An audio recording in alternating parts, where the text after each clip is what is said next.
Hey guys, Alex with the Artifact Company coming to you again. It's June 14th, 2023, and we've got several boxes today, but let's talk about the first one.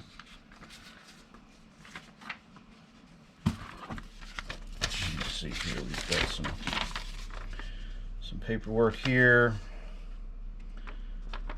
This piece comes from the family of a former collector. He was well known, traveled a lot to many countries. His family came from pipes and arrows from his places of origin. He kept them in his private collection. This person wants a standard service to authenticate with a simple appraisal. Okay. Measures 12.5 inches long.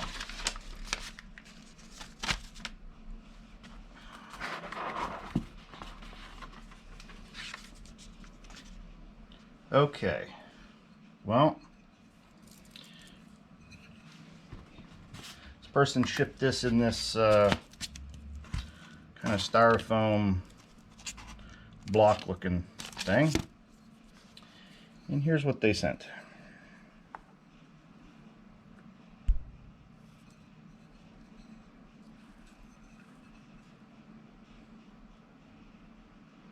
Look how regularly thick this is along the length of it,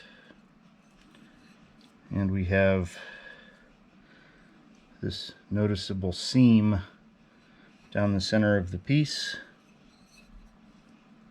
Same on this side. Okay, this piece measures 12,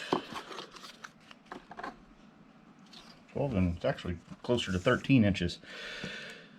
It's a gray material, most likely a form of Edwards plateau chert. Sometimes this comes out in flat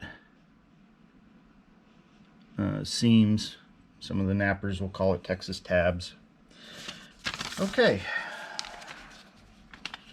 so we're going to go to the microscope with this one, but I think if you've been following the channel, you'll probably already know how this one's going to go. Okay, folks, we're going to start with this big blade first that was sent in. Okay. However, I'd like to call your attention to the similarities between this piece and this piece, which was in our Gray Ghost article video from a few weeks back. Here they are side by side. Here they are on edge. Okay.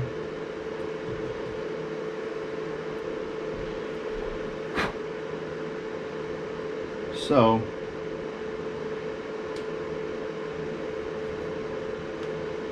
get my lights adjusted here.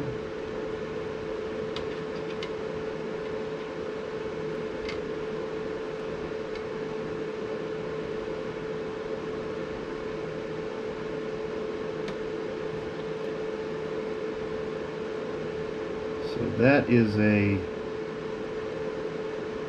what we call a floating air flake. Not exactly the right terminology. Some people will call that a hinge flake, but that's a flake that's probably 95% detached, except for this little tail end over here. Has not quite managed to pop off. Maybe you can see the little seam over that. Yeah, you can see that.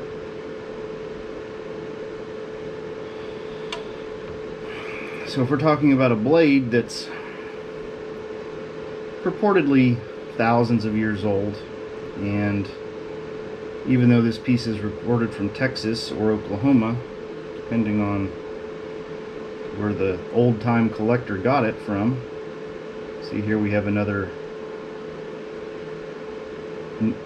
not fully detached flake. Very crispy, bright airy looking, freshly broken into quartz crystals. And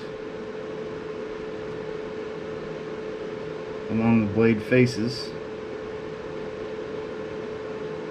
these high ridges have been buffed and sanded down, and the striations are running in this direction like this. I'll zoom in here to show you that. If I can hold it still enough.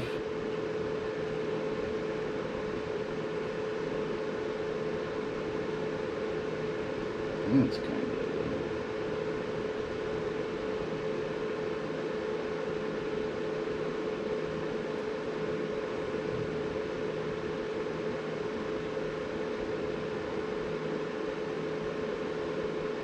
there you can see some striations running,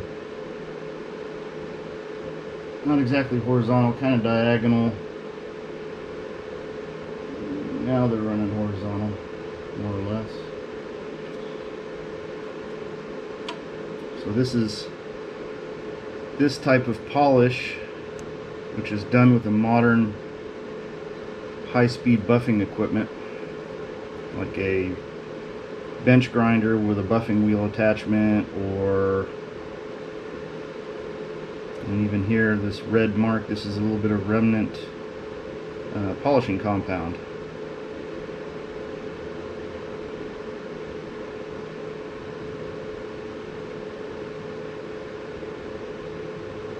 Blade edges have also been dulled.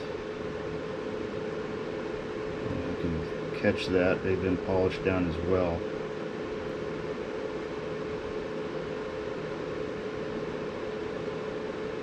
That high ridge has been,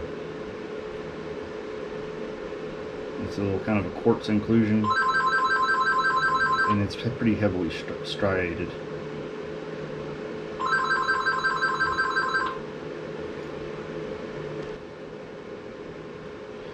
Okay, sorry about that, guys. Running a business, sometimes you actually have to answer the phone call every now and then.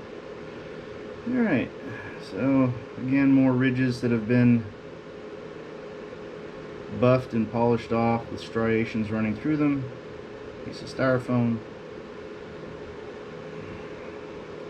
No mineralization anywhere that I can see on the surface of this piece. There's no desert type mineralization. There's not even really any dirt on this item. This is some type of adhered, glued on stuff. It's waxy. See how it's sticking to the tip of the toothpick? That's an artificial coating of some kind.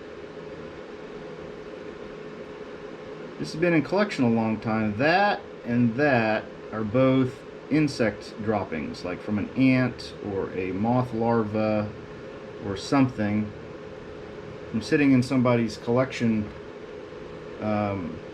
display case, and they'll crawl over. I've seen termites on points before, and other things. So we do have a quote-unquote fresher flake down here at the base, but this stain or whatever is on the surface is the only thing that's really been disturbed by it. Again, there's no mineralization, there's no siltation down inside this geode here, this little quartz inclusion. So a word about this seam, for lack of a better term, okay? So on Reinhardt gray ghosts, which is what this is a type of gray ghost, you'll notice this seam where the flakes stop, okay? That's because gray ghosts were clamped so tightly in a vise that when the flake was knocked off, and they were actually punched off, it was holding it so tight that the energy from the flake could not travel the distance that it actually wanted to do, and instead stopped, terminated, and hinged off. It's so consistent because it was clamped so tightly in that vise that it eliminated that energy, absorbed it all. On this piece, you can see it. It's a little bit different on this one because it's in a couple different places. There we go. Stopped, stopped, stopped. They're mostly in a line down the piece where the energy was stopped. So unfortunately for the family, this is a reproduction. It's going to be, but it does still have value as a reproduction. So believe it or not, gray ghosts do bring value to collectors these days. It does measure more accurately 12 5/8 of an inch long by right at 3 inches wide, and the thickness is approximately 3/8. So that 3/8 of an inch thickness is about what you see on a lot of gray ghosts. So fits the mold, fits the typological thing, it fits the material. These two pieces are indistinguishable from each other on material wise. I don't want to say they were made by the same guy. This one's got a slightly different edge work finish on it than the one in my right hand, but it is a gray ghost. So that's all I got for you.